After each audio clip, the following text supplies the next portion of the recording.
4 things that will keep you going, inshallah. 1, whether good or bad, Allah has a plan for me. The outcome happens and you say, subhanallah, Allah has a plan for me. What is it? I don't know, but He has a plan. I am certain He has a plan. Number 2, if it's a suffering that happened to you, say 100% good is going to come out of this suffering. 100%. Good is going to come out of this suffering I'm going through. And it will. Or number 3, this suffering is a test for me. I know this is a test from Allah. It's possibly a test for my hereafter. And a test of knowing myself. I will pass it and I will not let it overcome me. You know that test one and this suffering and all that? The shaitan will come to you right at the point of your lowest point. They will come to you right at the point where the outcome happens. Sometimes you might think, oh, I expected more of an outcome. It didn't happen that way. The shaitan comes to you and says, I've got him. I've got him and her. I'm going to start whispering right now. What do they whisper? You missed out on this, man.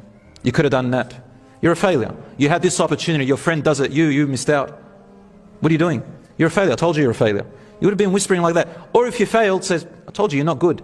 You sat there relying on Allah, making all your dua and everything, and you did everything that it needs and you still failed. You're a loser. Why do you even rely on God? There's no such thing as God. The shaitan will get you right there, brothers and sisters, right there. Sometimes the shaitan will come to you and say, pray more, pray more. Pray more, pray more, pray more, pray more. As soon as you think you failed in something, he'll say, see, I told you. You prayed all those prayers, all these sheikhs are telling you something, you failed still. Leave prayer. Right there is where the shaitan uses vulnerability. But guess what, brothers and sisters? The shaitan has no power over you. The Quran says this, that on the day of judgment, Allah subhanahu wa ta'ala says, قال قرينه ربنا ما أطغيته ولكن كان في ضلال بعيد.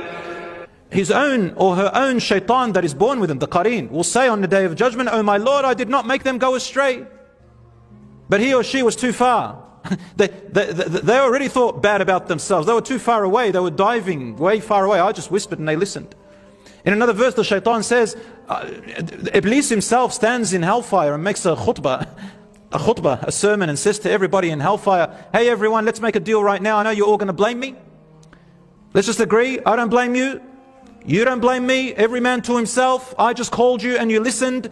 So don't hold anything against me, man. I had no power over you. Wallahi, the shaitan will say that. So you have power over yourself, brothers and sisters. So the 4 things are, something happens after you tried your best. Think, Allah has a plan for me.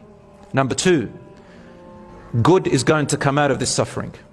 Number 3, this is also a test for my hereafter. I will pass. Number 4, it is a learning opportunity from the mistakes and decisions that I made. Is that a bad thing?